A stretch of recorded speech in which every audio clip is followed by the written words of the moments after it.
Assalomu alaykum va rahmatullohi va barakatuhu. Odamlarga suv tashigan podshoh. Bani Isroilda bir obid kishi bor edi. Uning jundan to'qilgan jubbasi bilan odamlarga suv tashiydigan meshidan boshqa hech narsasi yo'q edi.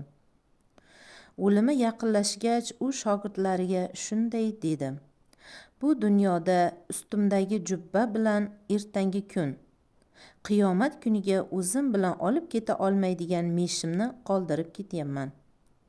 Vafot etganimdan keyin ularni falonchi podshohga olib borib beringlar. U dunyosiga qo'shib, buni ham ortib olsin. Obid vafot etgach, podshohlarga uning gaplarini yetkazishdi. Podshoh: Bu obid shu birgina kiyim bilan meshni u dunyoga ko'tarib keta olmabdi. Men bo'lsa shuncha mol dunyo to'plabman, dedi-da, meshkobning gapidan ta'sirlanib, uning jubbasini kiydi. Meshni oldi-da, podshohlikdan voz kechib, bir umr odamlarga suv tashib yurdi. Solihlar Gulshani kitobidan.